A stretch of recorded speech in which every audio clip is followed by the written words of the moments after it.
पानी तातै छ? तातो छ कि चिसो छ? तातै छ अरे त जाने हो।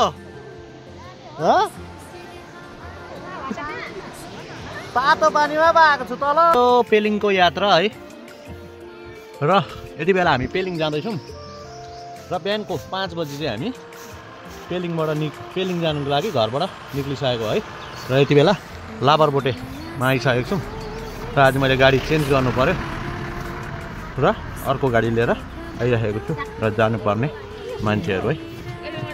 आफ्नै गाउँको छिमेकीहरूलाई लिएर कालिम्पोङ 16 माइलदेखि 4 घण्टाको दूरीमा रहेको हामी आज पेलिङतर्फ गइरहेको छौँ र आजको यात्रा चाहिँ पेलिङको र हामी सिक्किम पुगिसकेको छौँ।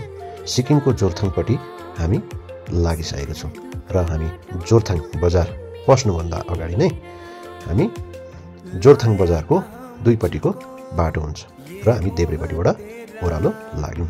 जोरथाङमा चाहिँ सिक्किमको मात्र नभएर बङ्गालको पनि सौदा गर्न आउँदो रहेछौँ। 8 बजी जोरथाङ पुगिसकेपछि बिहान खुल्ला सडकमा हामीले गाडी जोरथाङ बजारपट्टिबाट अब हामी साउथ सिक्किमदेखि वेस्ट सिक्किम लागेर जान तर्खरमा थियौँ र एकैछिन जोरथाङमा बसिसकेपछि हामी अब वेस्ट सिक्किमपट्टि लाग्ने तर्खरमा पुग्यौँ र हामी जोरथाङको एउटा खुबै राम्रो ब्रिज भएर अलिकति अगाडि पुगेर हामी दाहिनेपट्टि लाग्यौँ। जोरथाङको यो ठुलो ब्रिजले चाहिँ वेस्ट सिक्किम र साउथ सिक्किम छुट्याउने काम गर्दो रहेछ। लगभग आधा घन्टा हिँडिसकेपछि हामी रेसी बजारमा पुग्यौँ। तर रेसी बजार पुग्नुभन्दा अघि चाहिँ एउटा टनलबाट हामीले छिर्नुपर्ने हुँदो रहेछ। अलिकति अगाडि बढेको त लेकसेप पुग्नुभन्दा छेउमा तातो पानी भन्ने जग्गा भेटिँदो रहेछ र हामीले गाडी साइड गरेर तलको दृश्यहरू पनि हेऱ्यौँ र मान्छेहरूको खचाखच थिएछ तातो पानीमा नुहाउनको लागि।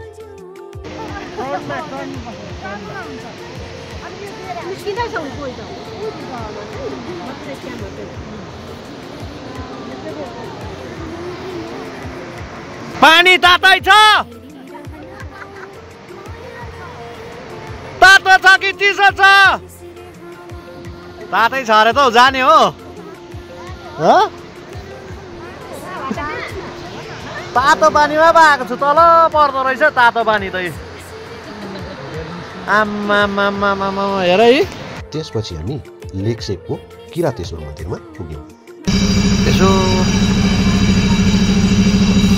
किरातेश्वर मन्दिरमा लगभग आधा घन्टादेखि 45 मिनटसम्म हामी बुल्यौँ। यसो फर्केर तल्लोपट्टि हेरेको त गङ्गा आरती गर्ने जग्गा बनाइएको रहेछ र म फेरि त्यहाँदेखि बाहिर निक्लेँ र पहिला त हामी सडकमा गाडी राखेर जान्थ्यौँ। अहिले भनेको चाहिँ खोलाबाटै बाटो बनाइएको रहेछ र पनि डरसरी उकालो लाग्यो। पूजा गरिसकेपछि अब हामी खाना खानपट्टि लाग्यौँ। अब चाहिँ हाम्रो पेट पूजा चाहिँ भएर हामी हिँड्नु लागेको गाडीमा। अब चाहिँ मिरर ब्रिजमा पेलिङमा अब एकैचोटि है। पेलिङ पुग्ने बेलामा जाम लाग्यो र हामीले जाममै बसेर यसो उकालो हेरेको त केबल कार पनि सुरु भइसकेको रहेछ। अब हामी स्काई वकभित्र पस्न लागेको थियौँ है र यहाँ चाहिँ टिकट चाहिँ 50 रुपियाँ रहेछ। अब पेलिङ भन्नु हुँदै थियो नि हो, ऐनामा हिँड्ने भन्नु हुँदै थियो। यस्तो चाहिँ ऐना चाहिँ ऐनामा हिँड्ने रहर पनि पुरा भयो अब है। डर लागेन तिमीलाई? लागेन? ए अब यहाँ चाहिँ मैले सबैजनाको लाएर फोटो खिचिदिएँ।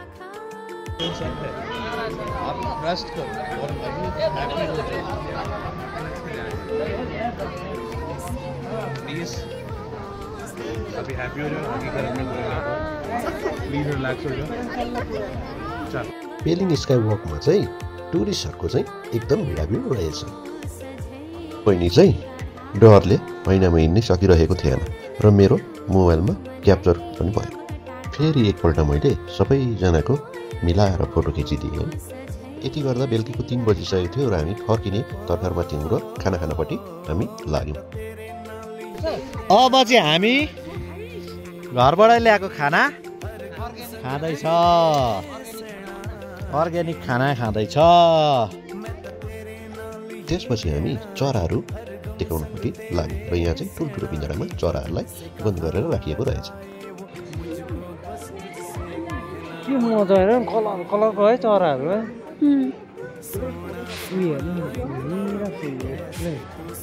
गीत त होइन त्यो त